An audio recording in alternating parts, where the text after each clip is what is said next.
my storage got full. I need a pencil sharpener. I was ranting on about my anger that Jewish men make their wives have sex with them through a sheet.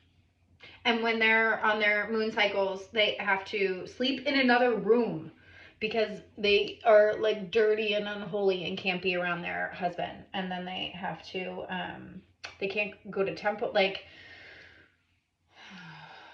now I need to take a deep breath because I get very worked up. All of the manipulation. Anyway, okay, so we're back to the orgasms. I actually, you know what, the first guy that I ever like really had a crush on or was like, oh, he's the one that got away, turned into his mom was Jewish. He didn't really grow up practicing, got in a lot of trouble, super intelligent, way too smart for his own good, and just got into trouble with it. And then suddenly they sent him to like reform school, and I wasn't allowed to talk to him anymore after that because my mom called it junior prison camp. And came back super serious, turned into like an Orthodox Jew, like wouldn't touch women, went on a speech sabbatical, and then met this lovely Jewish girl, got engaged, and I went to his engagement party, and he actually walked around introducing me to people as the girl he would have married if I were Jewish. Number one, how rude to your fiance. Number two, I don't want to marry you. So for you to assume that if I were Jewish, that would have been the case, highly inappropriate. And like, how uncomfortable for me. Like the situations that people put you in, that I have personally been put in, and I'm not speaking like this situation is like a unique special thing. Women everywhere are being put in situations like this constantly, and it's so unfair. But then you're in this situation where it's like people look at me like, oh, who is this chick? And it's like, oh, well, his fiance would be pissed at me. Who's this girl that he's saying he would have married if she was Jewish? I just got an invitation and showed up. I'm not here to be made out to be the villain. I did nothing. I came to an engagement party, and now I feel very uncomfortable and I'd like to leave. And that's kind of how it went. And that's what we as women do to each other as well. Why was she not mad at him? I mean, she might have been. I didn't see that. But in that situation, it was like, who is this bitch? I didn't do anything. You invited me. I showed up. That's it. Ugh. Anyway, moving along.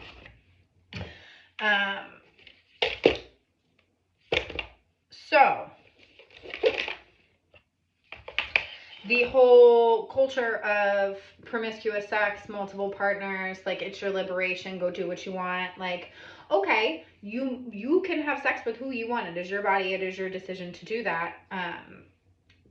But remember the energy of who you're exchanging with, because intention is also everything. And if you are exchanging sexual energy with people that don't respect you, that's what you hold. And guess what? That ends up becoming what you believe. That you're not worth respect. I lived it. I was taught some very different things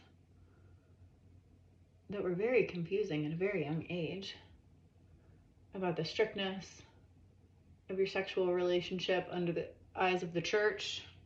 I talked before about growing up with a mix of Southern Baptist and Roman Catholicism, pre-Vatican II Roman Catholicism, just cult, just a fancy And yeah, sex was shameful. It was, you know, something you don't talk about.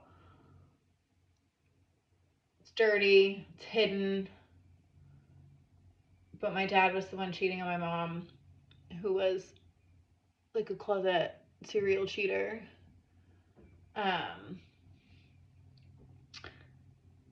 And who deprived my mom of her sensuality? She wanted to be a sensual being too. She gained weight after having kids. It changed everything. I lived that too. And it was, again, you manifest your worst fears. And one of my worst fears was literally my husband falling out of love with me after having kids because my body changed. And I actually manifested that happening, which he was never really in love with me to begin with. That was a whole nother, that was a karmic lesson. But it's okay because he wasn't supposed to be. He wasn't my person. I missed that. Actually, I didn't miss it. I saw it and I did it anyway because I felt pressured by the women around me, the people around me, to get married by a certain age because I needed to have kids. It was time to have kids. Feeling pressured by my mother, feeling pressured to have support to take care of my mother because at that point she had had a stroke. And I knew there were issues in my relationship, and the people around me were mostly like, oh, he's a good guy, give him another chance. This is what we do as women, instead of saying, I don't think he's good for you. I mean, I've told people, I'm your friend and I love you and I'm going to be very honest with you and I'm going to give you my honest opinion. Whatever you choose to do, I will be here to support, but I'm not going to hold back on what I think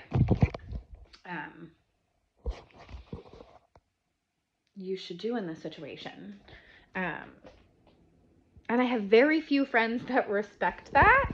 And the ones that do are the ones that are still around right now. So I really want to get out my whiteboard because we're talking about energy flow, healing, womb healing. The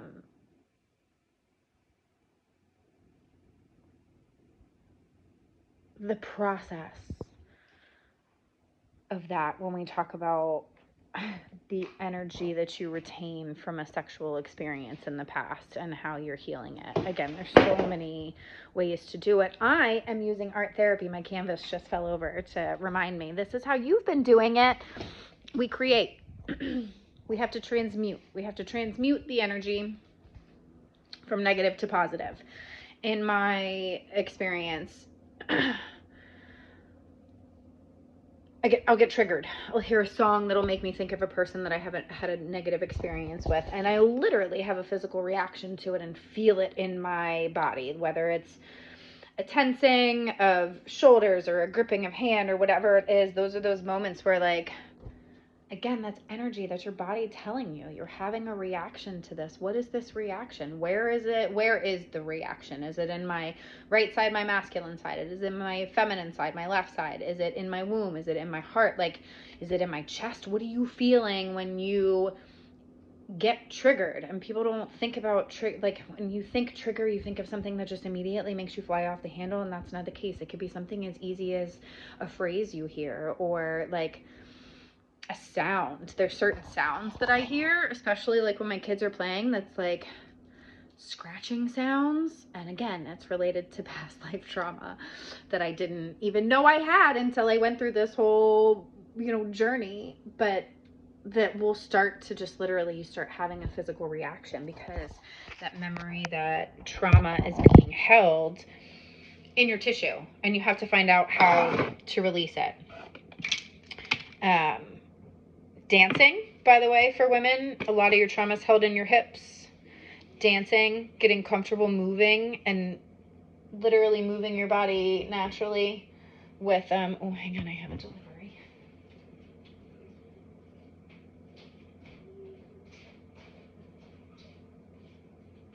Hi. Hey, how are you? Good, how are you? Thank you.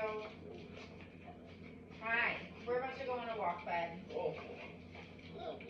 I know somebody has to go outside when it's cleaning day. Thanks.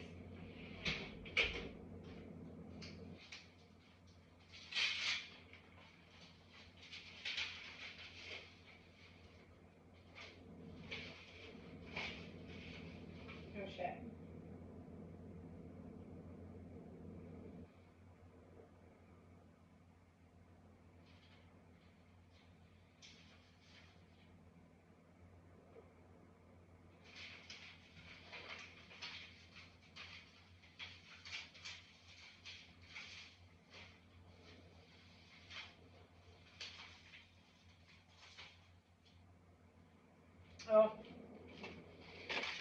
Just notice is related to my divorce.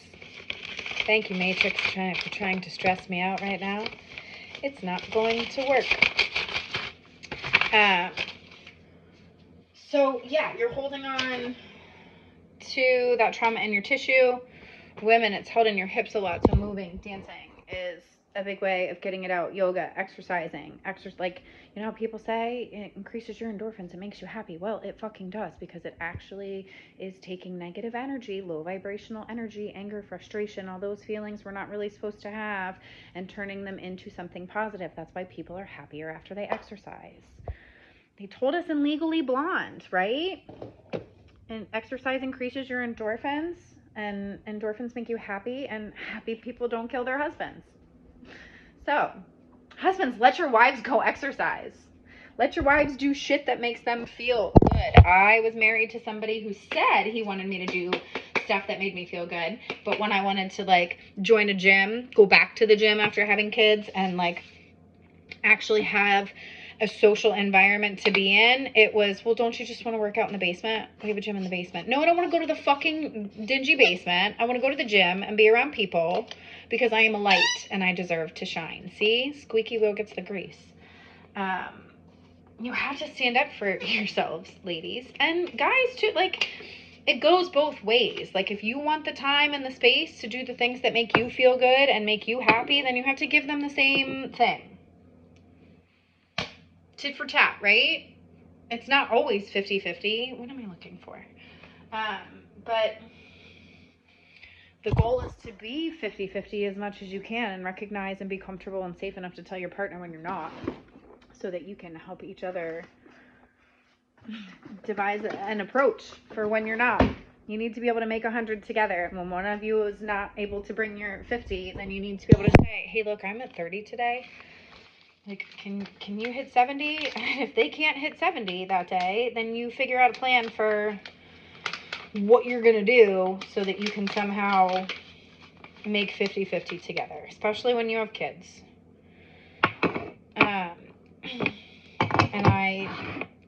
again, this is not victim mentality, because I stayed, I recognized it, and I took it upon myself to try to be the one that made it all better. And again, that's not that's not how it should be. When one of you is willing to work on it and make the change, and the other one consistently is not, then it's okay to say, you know what, this doesn't work for me anymore.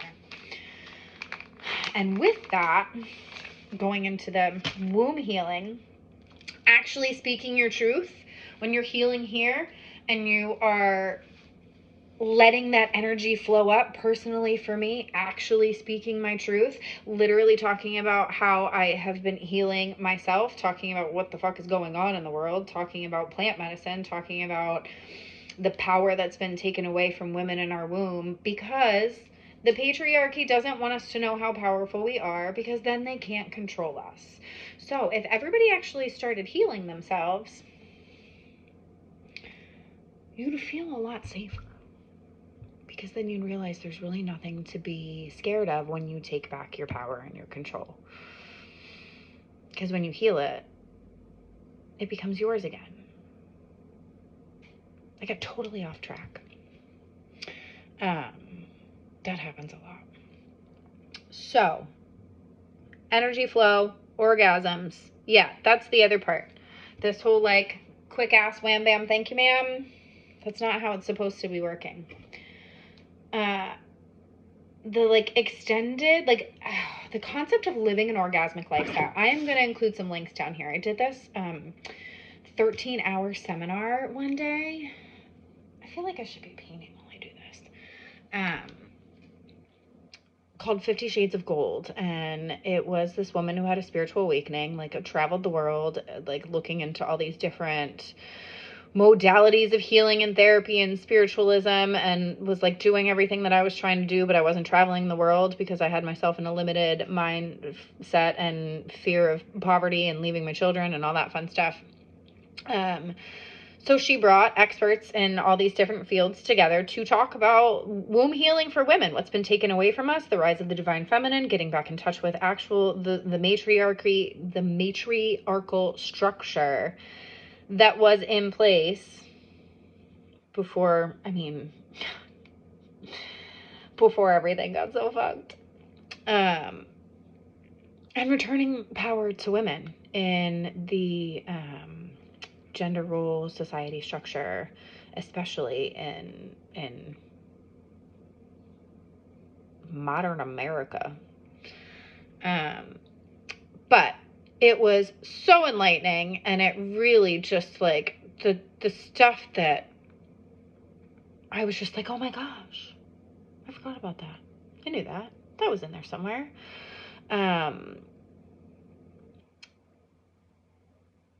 Really, really eye-opening. I am going to include links to social media profiles, etc., for the presenters that were there, because they were all very very awesome. I thought I was going to go for like a class or two. I didn't know what to expect, and I stayed for all 13 hours, and I was just like in my house having orgasms by myself all day. Like, people were calling, and I'm like, I'm sorry, I'm busy, I have to go now, I can't speak to you. And I was like, what have I have not had an orgasm I haven't had to give myself in decades. Seriously. And I was like, what the fuck have I been faking this shit for? And this is, again, what men get this perception of what sex is supposed to be like from porn. And I know my husband was watching porn instead of having sex with me, and he can lie, but I'm psychic, so. And it's also interesting to know when the sex is gone out of the relationship, to see what are you to someone when the sex is gone? Because when he wasn't interested in me sexually anymore, I was nothing of value to him. His level of feeling disrespected was me not sending him the car payment on time and not saying anything about it. And then he would hold that in and get mad at me. And I'm like, well, I would like for you to sit down and have a conversation with me, or hold my hand, or make an effort to communicate with me in my love language, and you're pissed that I didn't give you the car payment on time. So, like, those are the situations, ladies. And again, I was 2 years deep into therapy, and like at least a year deep into functional alcoholism. Also, this is part of what I'm getting to. This is where a lot of the substance abuse comes from as well, people, the trauma, because we're masking and we're hiding.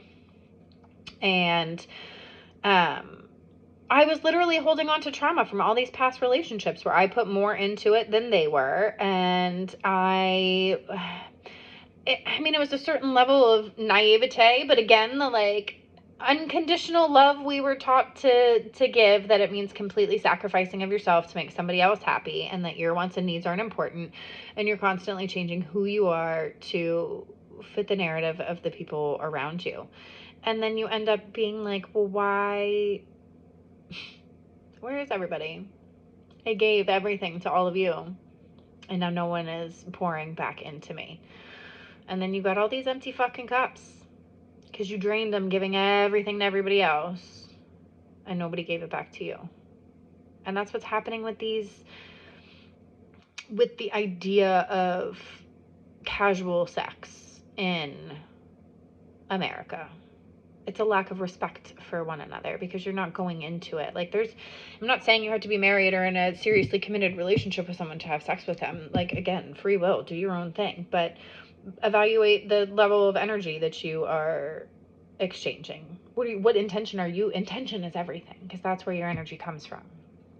So what intention do you have going into it? What intention do they have going into it? And then what kind of energy is that going to create? This also ties directly into disease and illness manifested in our female organs, especially because of trauma that's been held there, because of trauma that's been unresolved, because of, again, having the empty cups that you're pouring into everybody else and no one's pouring back into you. I think I might have to find somewhere comfortable to sit for this.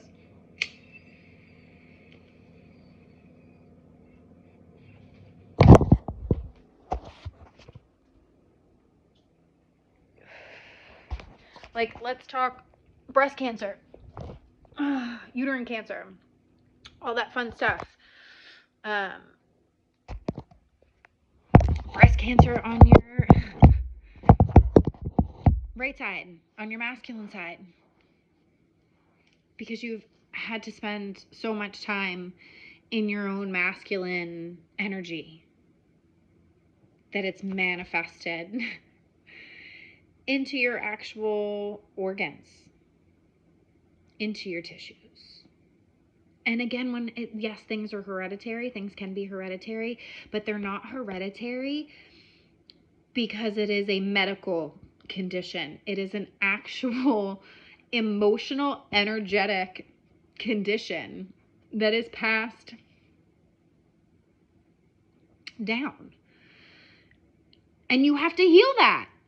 And if you're not acknowledging that that energy actually exists, or that like, oh, I had a past life where this happened to me and that energy exists. I had a past life where I opened up about my spiritual abilities and my significant other institutionalized me, and I had like electric shock therapy and shit done to me. And so literally in my healing process right now, I had to process that fear and know that I am no longer in a situation where I am going to be subjected to electric shock therapy for talking about my spiritual gifts and what I am here to do.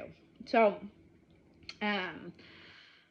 it just, that's the kind of stuff that people don't take into account, that your breast cancer on your, masculine side isn't necessarily just from you. It's from the generations before you, where women had to do everything and weren't allowed to speak up, where gender roles were reversed like they still are now, and we're flipping it back. We're reversing the poles. But until people realize that that's all energetic as well, like chemo's poison. People are healing because of their energy. Also, lots of types of cancer are linked to parasites and shit in your body that's coming from food and water and soil and chemicals and all that stuff too. But for the most part, everything's energy. Manifesting illnesses that have manifested in your feminine parts, uterine cancers, things of that nature, when you've had rape trauma, when you have had issues with fertility, or people in your generational line have, all those things, and then you're worried about it, you actually manifest things coming to fruition. Like people that are genuinely concerned of, oh, I have this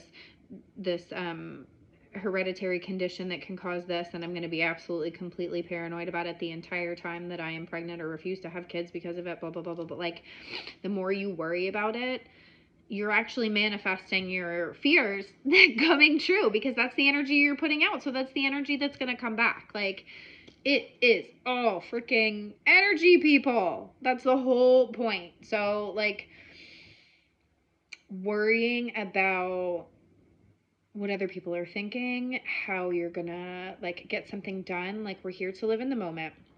We're here to be stewards of the earth. We're here to take care of ourselves. We're here to take care of each other. We're here to experience joy. We're here to create. We are here to, like, actually have a beautiful existence.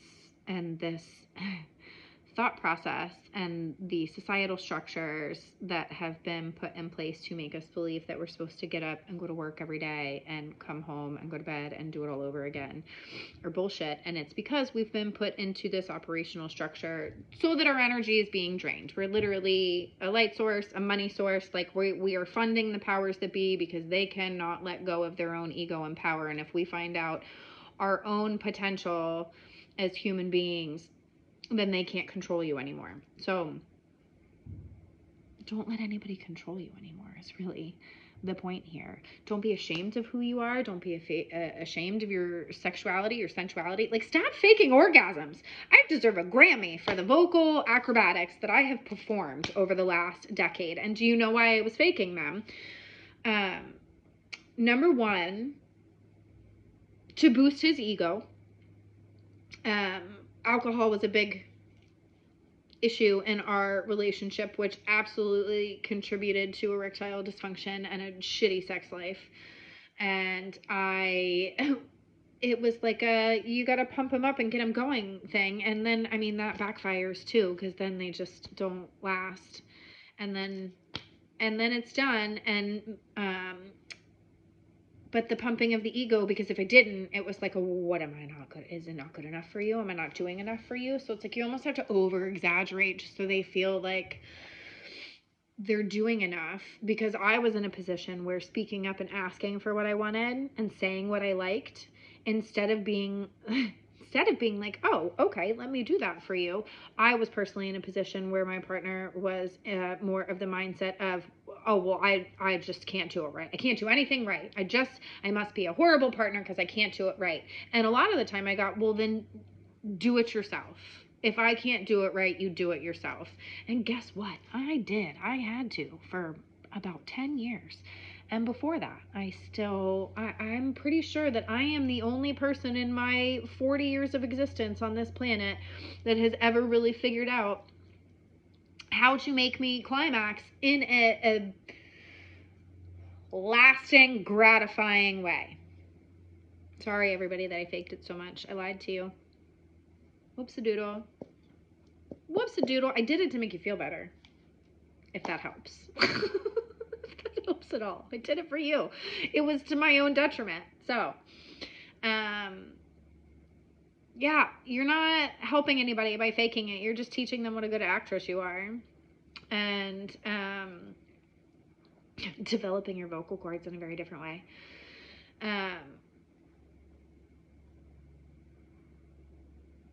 But when you have a partner that you express to, like, this is what I like, this is what I want, this is what I need, and their reaction is, oh, well, I just must not be able to do it right. Well, if what I'm doing isn't good enough for you, like, that's their own issue. They're reflecting on you. Like, I'm not being condescending. I'm actually trying to communicate, and I'm giving you pearls here. Like, this is how you can please me. This is what I like. And I have been taught my entire life that asking for that is actually not safe, and it is condescending to my partner. But guess what? He gets to ask for whatever the fuck he wants. Everything we're doing is because he wants it. Why am I not allowed to do the same? Does anybody else have that experience? I'm pretty sure I'm not alone. I'm pretty sure that's what we've been taught to do as women in America in general, especially if you're in a universal confirmation. If you're in any kind of family with a religious background, again, universal confirmation, we've been taught, serve your king, serve your master, give him what he needs, give him what he wants. He's the king of the castle. Behind every good man is a good woman. Like, I am fine having a king of the castle. I would love to have a king of the fucking castle. I don't want a mama's boy that I have to serve. I want a partner that is willing to be there with me to get the work done. And I'm pretty sure that's what we all want. And that's, oh, do you see where my dog got frustrated and ripped his bed apart while I was painting? Yep. He needs to get locked up while I'm painting. That's why we can't paint here anymore. This is also what organized religion, Christianity, Catholicism, this is what they have intentionally done, is to put us in these gender roles, these structures where, I've talked about it before, women are being masculinized, men are being feminized. And do you see this? This is my nose getting runny because I have pent up emotions about this. Again, energy. I'm talking about stuff that is emotional and that hits for me because it's the freaking life I've lived, and I'm talking about how I have gone through it and healed it. But the the power of the energetic combination of a masculine and feminine partnership where you're actually respecting each other in the way that we were meant to in our energies, like it's unstoppable. And that is where the patriarchy, organized, like we've been put in this reverse situation because they don't want us to know how powerful we are and how we can create on our own, and then we're not a source of money, we're not a source of light, we're not a source of energy for them anymore. And and then what? Then we're just free. Then you're just free. So I went on a whole tangent here. We're talking about womb healing, trauma, orgasms, um, manifestation through the womb. This is actually where this is Kundalini awakening. You hear Kundalini yoga, tantric yoga. You hear tantra and Kundalini associated regularly, and it is an energy flow that starts in your sacral chakra and flows up through womb. I was talking before, up through your chakras, through your heart, through your throat, up to your third eye, through your crown, and you can literally funnel. I say funnel, yeah, but it is. It's a portal. Your womb is a portal to source, and you are creating an energetic flow between you and source energy when you are creating from your womb, when you're in an orgasmic state in your womb. And when I talk about living an orgasmic life, like the chick that did her name is escaping me right off the top, but she did the portion of this conference that I did about Kundalini yoga. I was talking about healing her sexual trauma and like literally just living an orgasmic lifestyle and just like being out doing things and starting to have orgasms. And then I realized, oh my God, that's what's been happening to me. I was literally at Michael's the other day buying paint and canvas and things to do scrapbooking, and I started having an orgasm that was so powerful that I literally had to like stop and be like, what is happening right now, and like go with it a little bit. I mean, it's the little things, but also buying paint and canvas at a Michael's store brought me more orgasmic pleasure than my husband did in the 12 years we were together. And again, I lied to him and faked it a lot, so he definitely thought it was better than it was. My bad. Whoops doodle. But I mean, he was enjoying himself. Ooh, dog barked. I might have to go check on him in a minute and come back to this conversation. But that's the point. They're enjoying themselves. We're doing it for them. What about us? I was married to somebody that refused to give me oral sex unless I begged for it for 10 years because, I guess, was it 10 years? It was actually longer than that, like 11 years, because we were having sex one time and I started my cycle and he went down on me and it got on his face. And we were staying in a place with other people and they saw it and said something. He got so embarrassed by that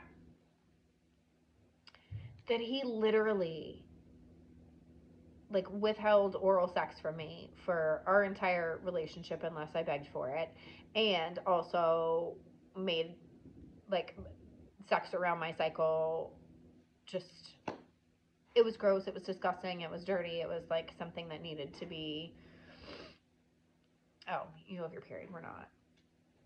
Yeah. So it's just like the shame that gets associated with a woman's blood, how sacred our blood is. Yeah. It just, that's a whole nother conversation we'll get into. But the power of what we can create with our actual own body, and increasing our energetic level, increasing our consciousness level, increasing our direct connection to source energy by experiencing pleasure. We're literally here to have pleasure, people.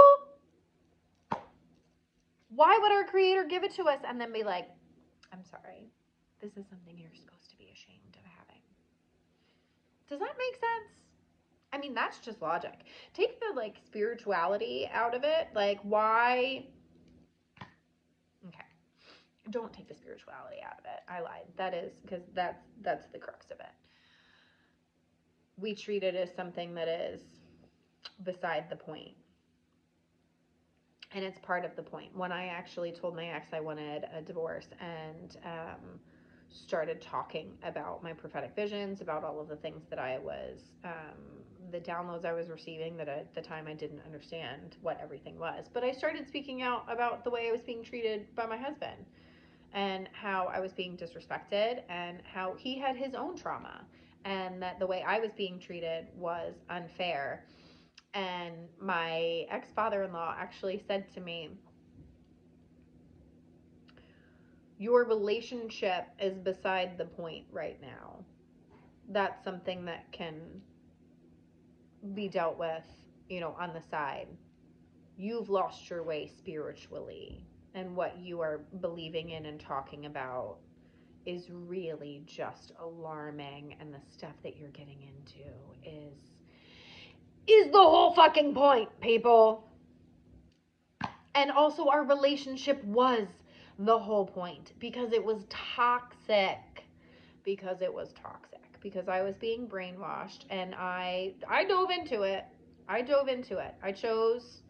made a choice at a crossroads that instead of being myself and getting out of a relationship to go find what I wanted and needed, I was going to change and become more Christian to make this man happy. Here we are. And I spent our entire relationship doing that, but also, we started out, I gave him a lot of grace. I saw every reason not to love him, and I gave him a chance, and I loved him anyway. And I married him and stayed with him for his potential.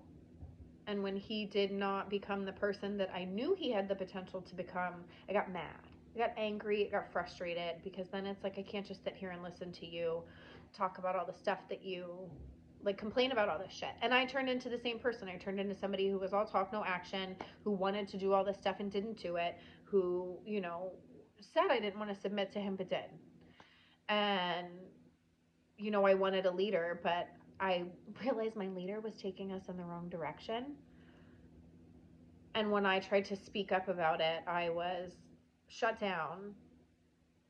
So much to the point that where it's like you finally start reacting and you're just pissed, and then you're mad, and then you're like flying off the handle, and you're emotionally unregulated, which again is my trauma handed down. I started turning into my mother, and it was just repeating the entire cycle all over again. And instead of leaving early on, I turned into my mother and everything that I hated about him, and became a functional alcoholic and angry, and it turned into thank God, me finding my way. But this is what we're doing to women and men in America. We're turning the men into these mama's boys who think they need everything handed to them. We're doing everything for them. We're doing everything to please them. When we ask for what we want or what we need, what we instinctively, intuitively know inside of us, we're shut down. We're made to feel like we're too much. They're made to feel like they're not enough because we're unhappy and we're bitchy about what we're not getting. And it's just, we're in the wrong energy fields. Our men are in their feminine energy, and we're in our masculine energy trying to do everything. And everybody's just butting fucking heads instead of opening up, being vulnerable, healing your trauma, being compassionate, recognizing that we're all going through shit, that everybody has their own stuff. We're not all perfect, and stop fucking judging everybody. Stop with all of the expectations. Stop disrespecting yourself by taking treatment physically, emotionally, and mentally that you don't deserve. And like, that's not arrogant. Speaking up for what you want and what you need is not selfish and arrogant. That's actually looking out for self. That's taking care of self, and that's self-love. And now I'm like, I don't even know where to go from here. But I feel like a break is needed. I feel like I need to go for a walk. There's a lot.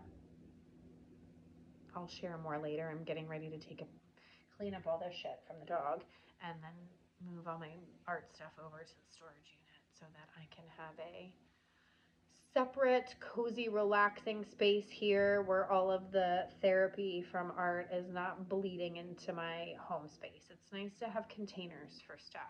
And that's been part of my problem here is I have allowed this home space to be a container for all the therapeutic stuff I'm working on too. And there's certain things that are okay. Like I have a yoga space here that it's like, yeah, I'm gonna get up and I've got a altar space, meditation space, like, but as far as like the intense painting stuff, that's getting moved to another location, separate location.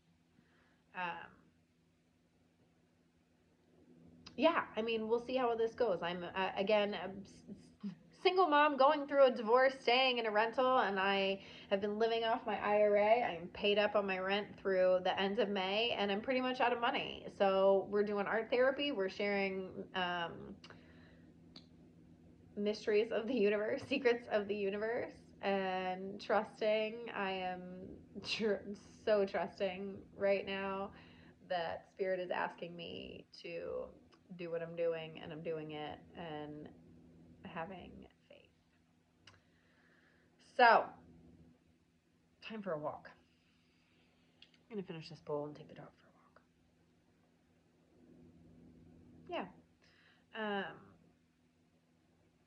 So much more to talk about in this area, but I think that's enough for the moment. Take care of yourselves, take care of your womb, move, do something to release energy today. Whenever you're feeling upset, stressed, triggered, stop, breathe, move. Okay, love you, bye.